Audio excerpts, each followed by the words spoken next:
So, welcome everybody. My name is Ankit Gandhi. Thanks for attending this session. We've got a really exciting lineup today.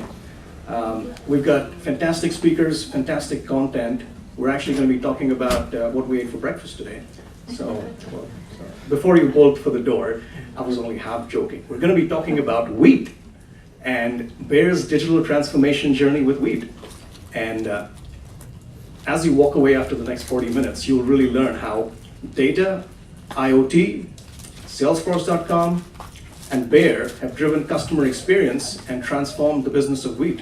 So, real fun stuff coming up. As we get started, let me real quick introduce our panel of speakers today. So I'll start with myself. I'm Ankit Gandhi, and I lead Fujitsu's software as a service business. We're a global SI with Salesforce, and we also have an app exchange app called GLOVIA. And I help people extract business outcomes out of SaaS technologies. And I also love to introduce our partners here at Bayer. So Kevin. Kevin Hodges. I'm the wheat commercial operations lead, and I head up a team that handles all of our operations for wheat across the US. I think I got this. Okay, I think this is working. So I am Sukant Paulo. I'm a group product manager in IT.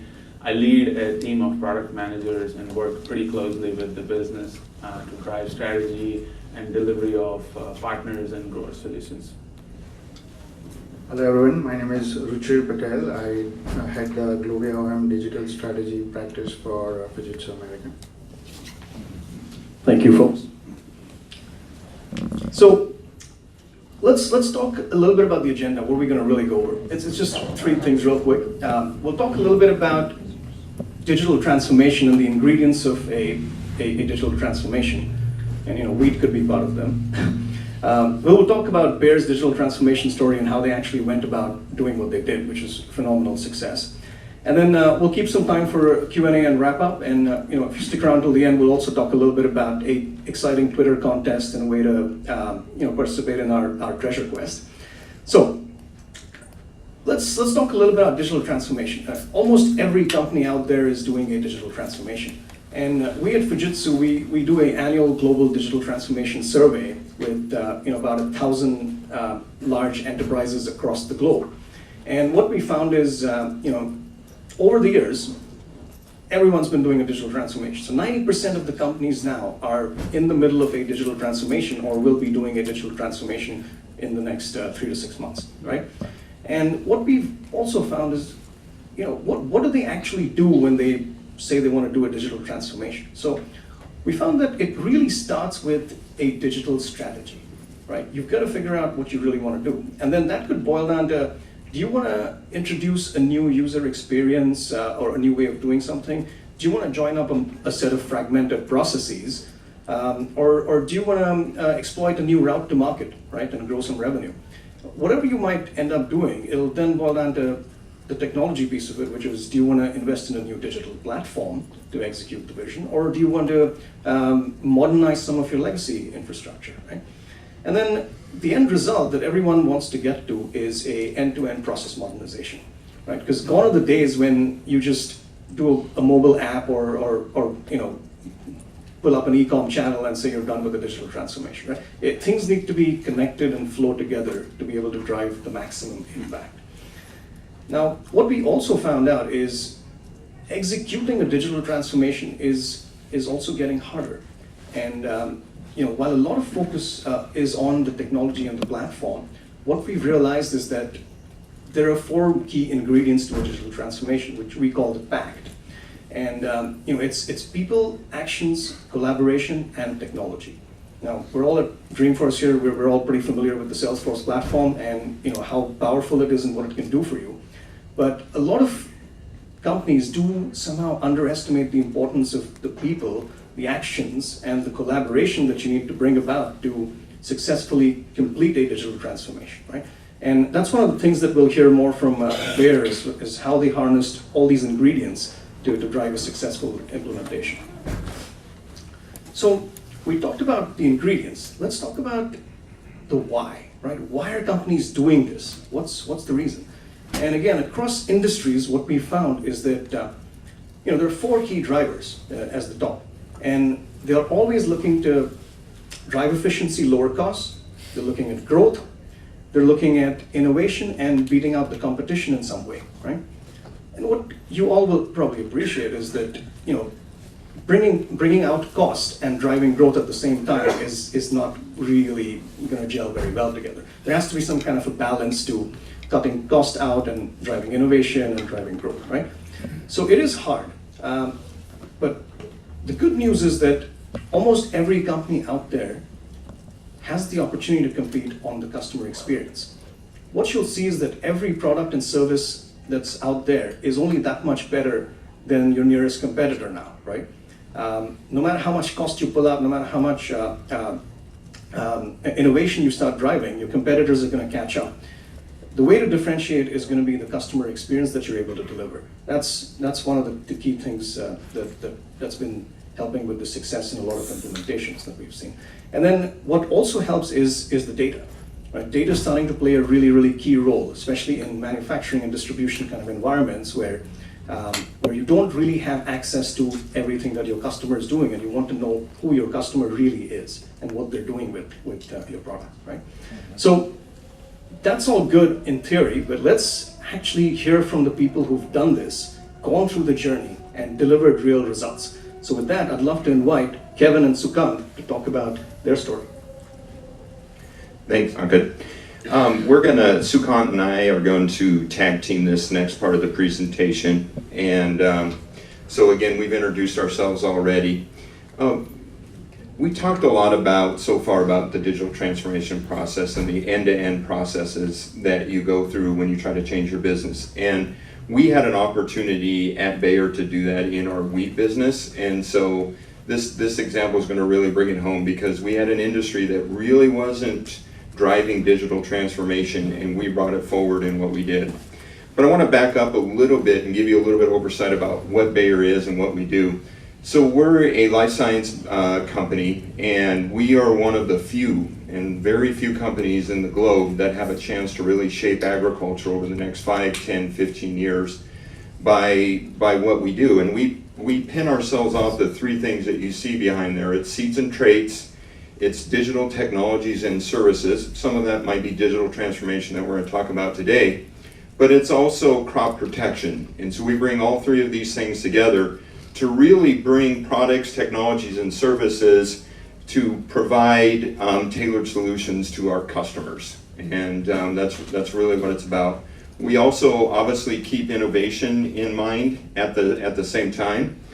We keep continuous innovation, and really, how do we drive sustainability to provide crops that provide more profit, but also crops that provide more output on less or the same amount of acres across the globe.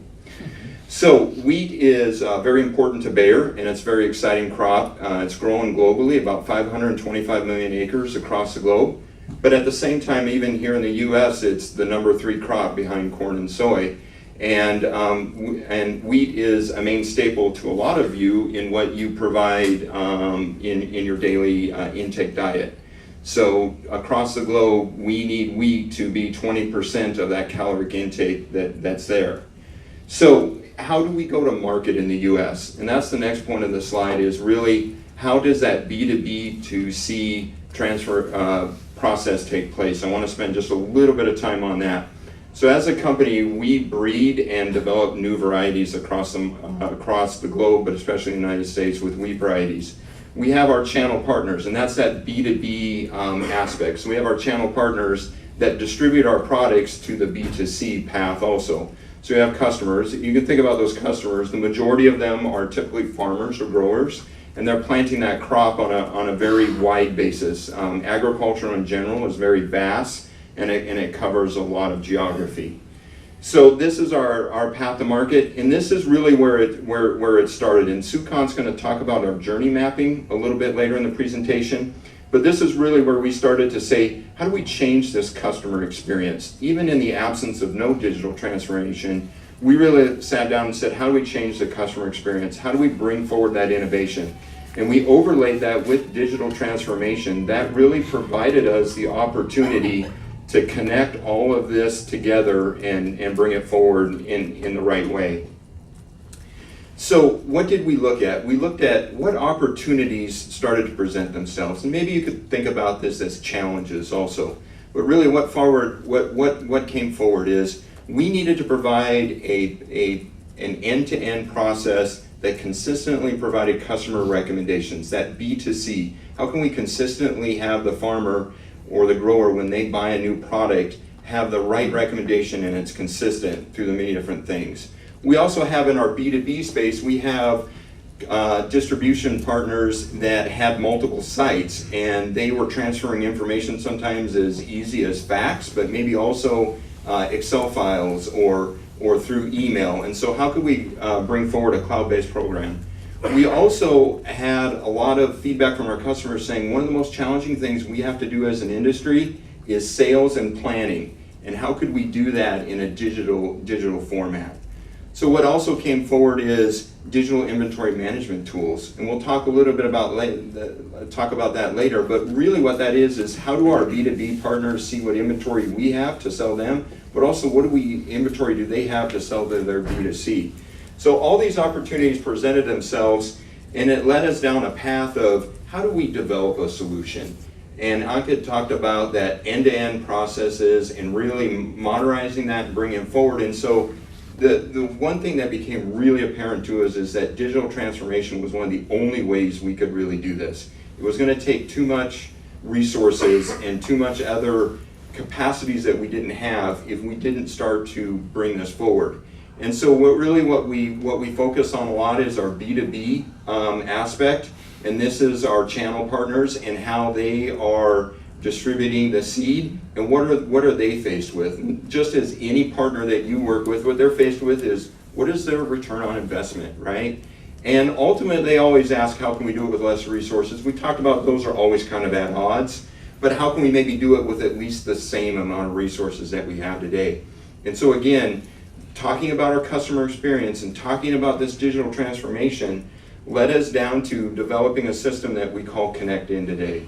And you can read a little bit about Connect In online, but what we really did is a really, really cool innovation that we brought forward to the industry. And these next 4 parts I'm going to show you, they all exist in some format today already. So this isn't really new. The really new part is how we all connected it together. So this here behind you is a hardware unit that's placed into the B2B location, and it's used to create information to the B2C. And this is just a counter that counts the density of the product in which they're selling. And so what's not even cool that this is out there, but we engineered one in our own facilities that has a Bluetooth connectivity that can consistently talk to a mobile tablet. And that mobile tablet has the ability to do offline, it has the ability to record other transactions, but it also is connected to that hardware device. So you have true Internet of Things, true IoT. Then you're also bringing forward the great relationship that we have with both Salesforce and Fujitsu, and we developed a cloud-based platform, which is, in itself not new, but once again, we're bringing that loop back around and talking about that opportunity that I talked about earlier. Here's a way that we can provide real-time recommendations to the B2C partner, and it's consistent and it's all the time. And again, if we don't have that hardware unit up in the upper left-hand corner of what you're looking at, we can't get there. But also, if we don't have that connectivity bringing it all around, there's too many breaks and it doesn't show up consistently. So I'm going to let Sukhan speak a little bit, but we're going to play this video that really gives you an understanding of our partners and what they face and how the Connect-In system really plays an integral role of that.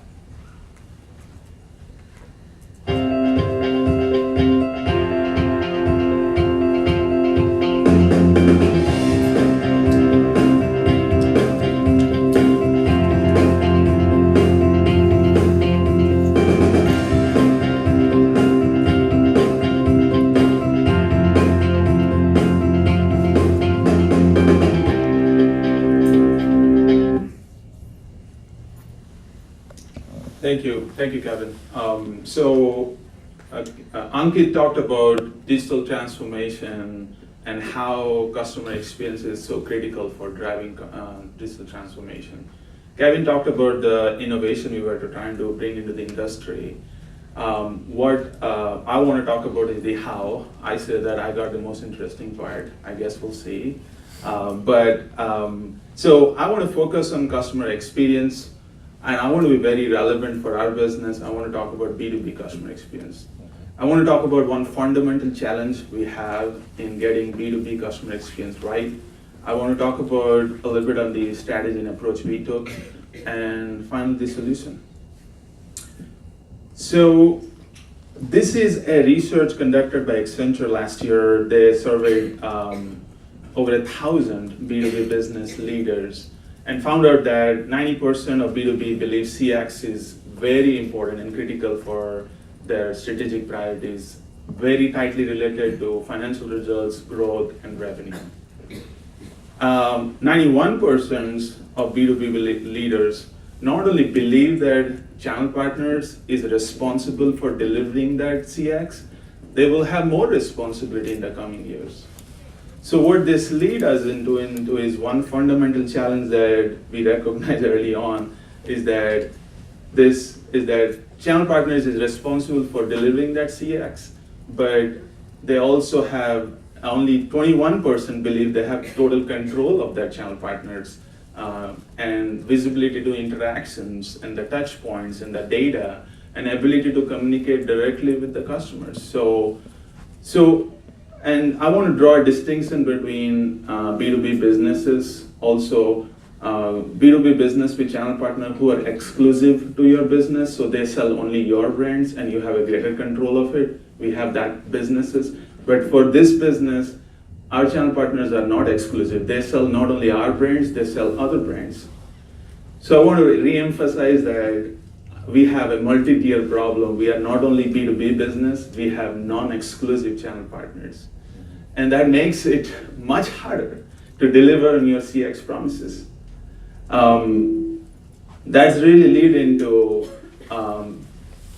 that we need a new approach and thinking to get B2B customer experience right. The approach and the strategy is for us is around these two concepts, what we call is enabling smart partners through system of engagement. I want to expand that a little bit. Smart partners is really saying is that for getting your B2B customer experience right, you really need to start giving positive experience for your channel partners. That's only enables you to get to your customers.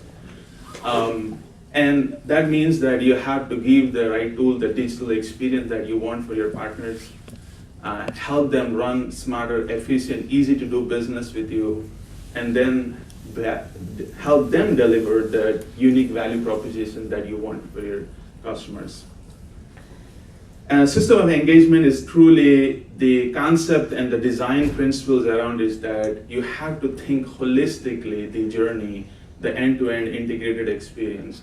Think about all your digital interactions, but also think about non-digital touch points that really make that whole experience integrated. So I want to deep dive into this system of engagement and how we did it. First, I want to start with one important, and I can't emphasize this enough, is that you really need to start with understanding your customer need. And I will say that this is a pretty broad topic. I want to focus on approaches that we took for our organization had great successes. So we'll start with the end-to-end customer journey. Many people might be familiar with it, and this has been a very important aspect of our understanding our experience. It really helps us to understand, hey, what's the overall end-to-end journey looks for our channel partners? Hey, where are the friction points and pain points? What are the biggest opportunities? Where do we put our right focus and priorities? It really helps us to understand that. And I was reflecting the other day and going through all the notes and everything that our team did.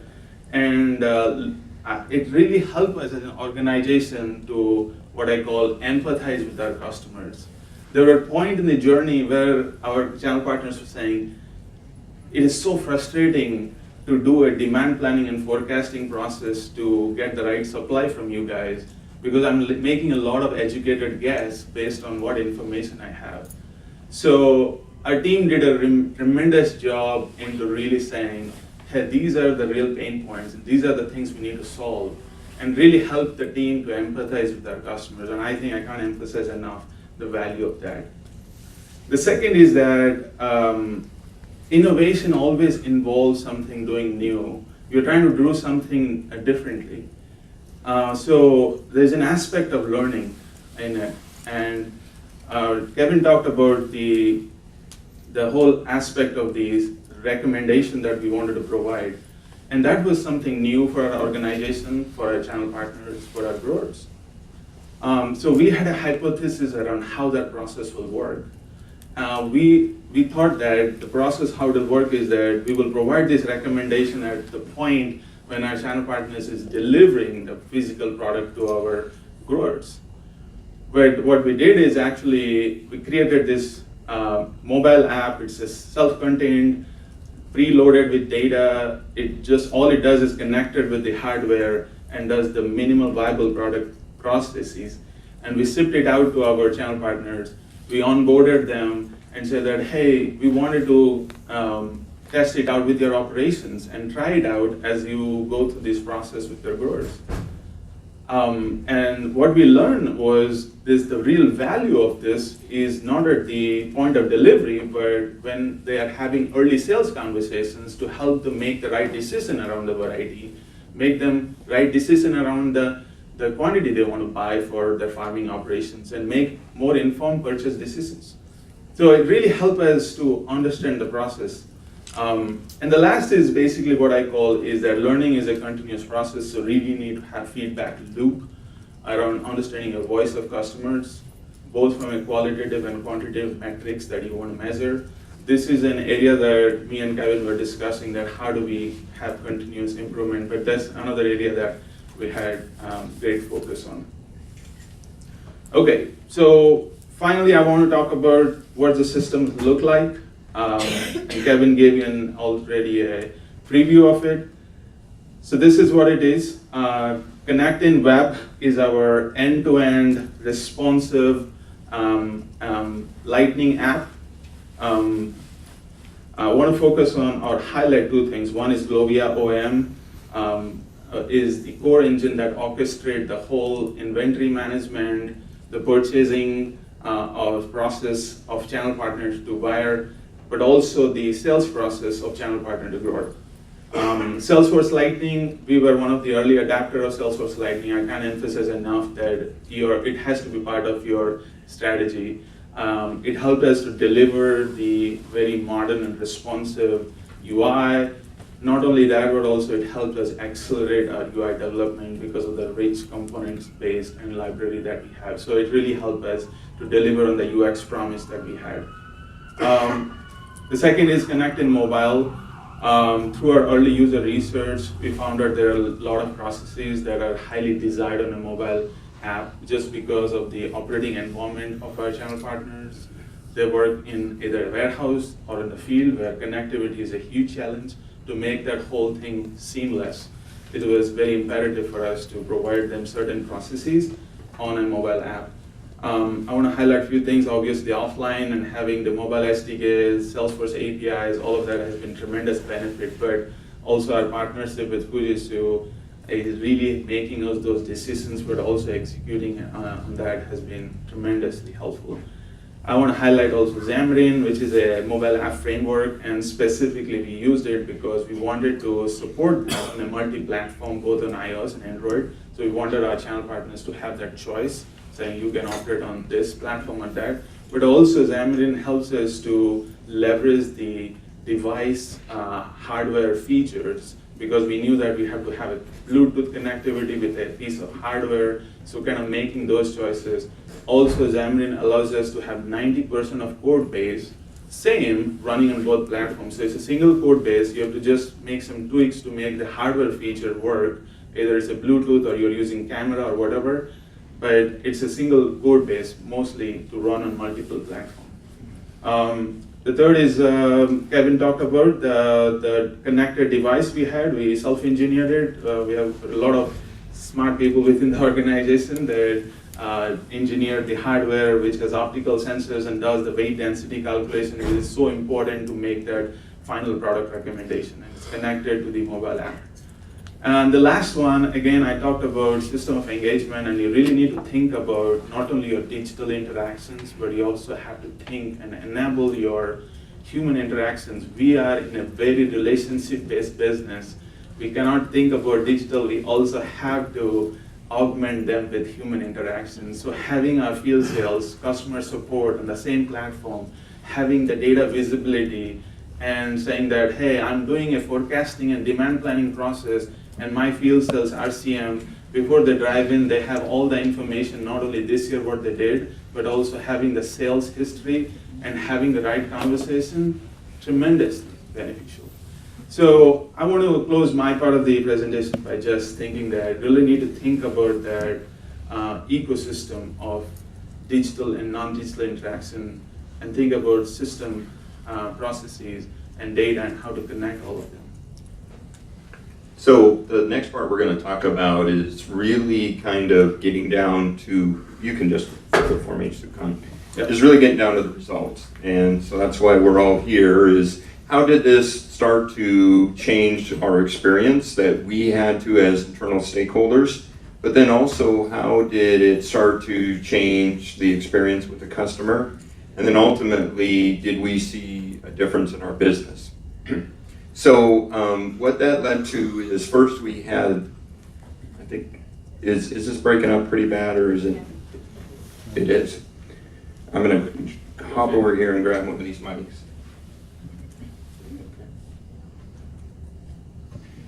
So really what this brought forward to a line model where seed suppliers and our channel partners can really purchase seed through us. And again, we talked about that earlier, being able to see our inventory and seeing what it does, but then also doing that. So what it brought to us right off the bat is a pretty substantial increase in the amount of orders that customers could make with us. So these are our B2B partners and how they can make those orders with us. So that was the very first aspect. One of the other really instrumental parts in bringing forward this new system was really a 95%, and that is an estimate, but increase in our point of sale data. So prior in this wheat industry, we didn't have that visibility of that complete walkthrough of B2B to B2C. We didn't have that final point of sale information. And so this really brought forward that and allowed that, and again, allowed us to do that. So the last aspect is kind of sometimes maybe something you all experience in your business, but we actually had unrealized and underreported income that we weren't able to capture. And so again, where we're looking at the end-to-end process through that, we could really bring that forward and really realize that. And sometimes that underreporting may be accidental, but we actually had right around a 3.1% increase over the whole business. So again, you kind of take some of these reflections of numbers. If you're bringing a 3% increase to your business right off the bat, that can be pretty, to your own business, a pretty bottom line profitability that has a direct connection. So we're going to have a Q&A session a little bit later, but what are some key insights that really come into play here? And one of the biggest key insights that you really see is it truly is a journey for your own company. And if you're really going to take an industry through it, really stick to kind of your core values. We did talk about the prototyping that we did and the validating. You have to do that, and you have to adjust to what your B2B or your B2B2C channel partners provide with you, but at the same time, stick to some core things and understand it's going to be a long journey. The other thing is really continue to focus in on your customer. Your customer will drive you and tell you where you want to go, and that's really the most interesting part about all of this, is really understanding that and really bringing that home. So I'm going to let Richard come up next and talk a little bit about the wrap up and a few other things.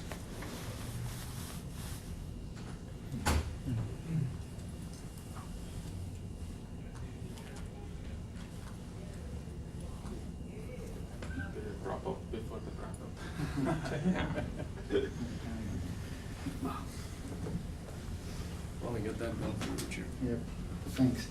So while we bring up the tech again, thanks a lot Kevin and Sukant for sharing such very valuable insights on how this digital transformation journey resulted in success for their organization. I would highlight on just a couple of things. One of the the key ingredient, as Sukant mentioned, was around GLOVIA OM, which is the core engine that we are using for the channel partner experience delivery here. So GLOVIA OM is a 100% native to Salesforce.com platform. It is an order management system, and you may be using Salesforce today as your sales cloud for accounts and opportunity management and contacts and lead management, marketing activities.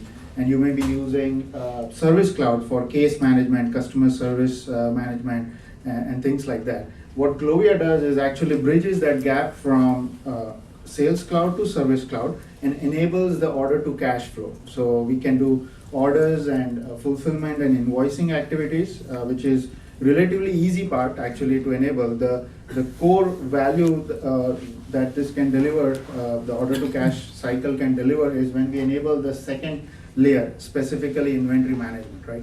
Now within your organization, inventory management may mean many things to many business units. Supply chain teams and logistics teams have their own vision of how inventory management should work. But one of the key offering of GLOVIA OM is how we can enable the inventory management processes for your channel partners. So you would be using your system of record like ERP systems to manage inventory internally. What we have done is figure out a secret sauce to actually redesign this system to help enable your channel partners manage inventory, their own inventory, without affecting or adding a lot of weightage to your ERP systems, right? The second component I would like to highlight here is purchase order management. So, obviously the enterprise is selling to channel partners. So the channel partner is purchasing from companies like Bayer. However, that channel partner is also selling products and services to his or her own customers downstream.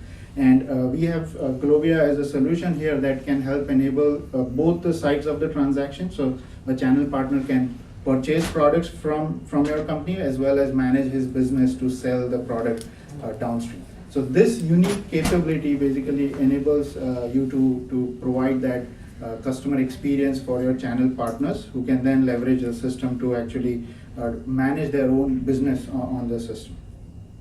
And being on the Salesforce platform, I think every single person in the room will probably be loving Salesforce platform, right? So being native helps us leverage all the capabilities of the platform. So we can use analytics and automation engine and all the tools like building offline capable mobile app that we actually did here for Bayer.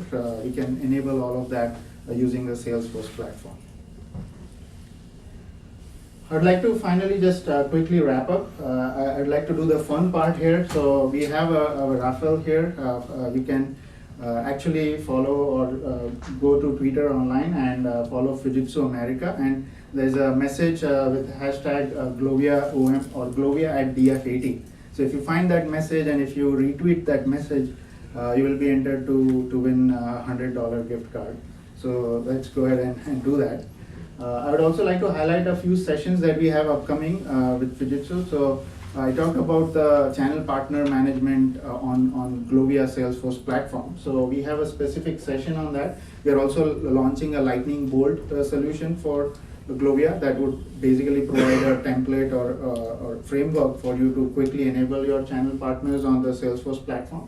We have that session scheduled today. After that, we have a couple of sessions. We have the Bayer team conduct one more session on Thursday, as well as we are also bringing some of the leading retailers and CPG companies like Royal Canin. They are going to, we are going to partner with them and present how a retailer, a CPG industry is actually using Salesforce and GLOVIA for delivering their digital transformation. So with that, I think we'll get into the Q&A session. We have plenty of time, so please go ahead and ask your questions to this great panel.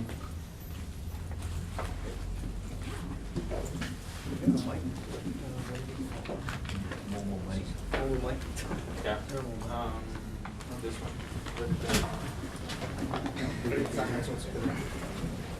We didn't figure that out. So. Do you have a mic? Do you have a microphone for the audience? Is there a mic? Actually, you want to step back? Yeah, probably I just. Okay.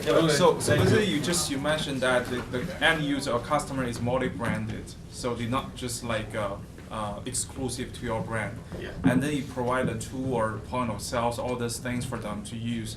But then how they manage this complexity, they do the business with like one way in your business, the other way in the others, and how you convince them to introduce this complexity to their business. Very good question. Yeah, so it's actually an excellent point. So what we started out with is our own brand being the first offering, and that's the connectivity that we have like to our ERP system and all that. And then what was in the stages and planned out is a phase 2 where we'll utilize GLOVIA and we'll utilize Salesforce where they can enter in their own products. And then we obviously have a firewall of separation where we don't get to see that data. And it's actually something we don't want to be contaminated with anyways.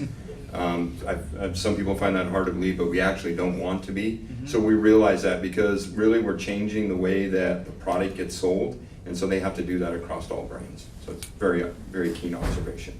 So they find the benefits to use that the new way of doing Exactly, and business. then what we do as Bayer is we just go compete, right? And we compete on great service, but we also compete on better germplasm or better products. But we're overall benefiting the industry because that B2C stream benefits because their whole operation is improved yield. But then we'll go back and we'll just compete again on products, and that we're basically have better R&D than the competition does. Thanks. Yes. Yeah, so maybe my question is around the trust, as we start to discuss here between the D2C, you know? So what Bayer does to convince the channels to install those technologies? Yeah, so if everybody didn't hear the question is he had the question around trust. And what did we do as Bayer? I think what you're really talking about is correct me if I'm wrong, I'm going to interpret a little bit, but you're talking about we were kind of going B2C and maybe passing the B2B. I think that's what you're asking, and how do we instill that trust? So the first thing is we developed it so it's their inventory that they're putting into their system, and it's their growers. Is that all maintained in our back-end systems? Yes. But it's their system, it's their own login, it's their own information, and they're able to drive that conversation. And the other point is increasing the profitability for that B2C customer, right? So we're keying in on providing direct solutions, and so really the farmer in this example, I'm gonna change my language a little bit, but that B2C, that C comes in and really demands it, and so the B2B says, all right, I'm already partnered up with someone. So it's broad marketing, broad branding, social media approaches. It's the whole encompassing thing. So that C part comes in and talks to the B and says, I need this, and here we are with the solution. But we're focused in on them, we're listening to them, so it's multi-pronged approach. I missed the first 15 minutes. Are you only English or are you multilingual? Right now, it is only English, kind of the predomination of the aspect of the wheat industry and where we're at. We have looked at multilingual. I think it was a little bit more of a walk before we run in getting this foundation started and getting the transformation in the industry, and then we'll look to expand. But good observation.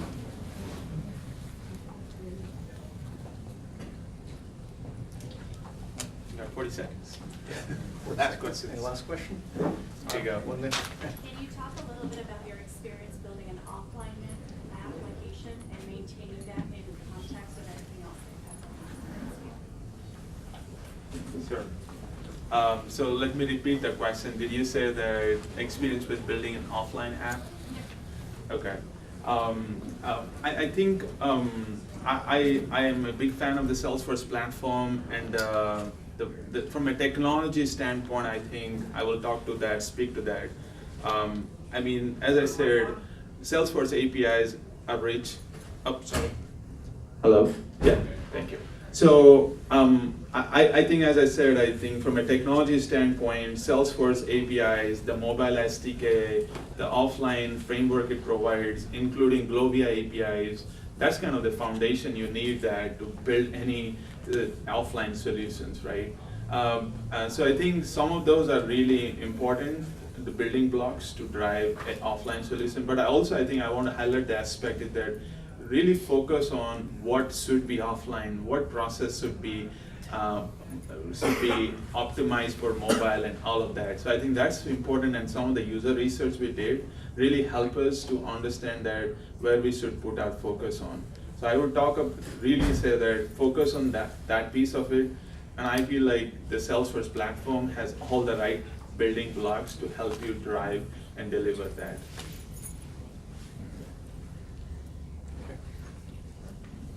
Okay, we're done. Thank you so much. Thank you everyone for attending.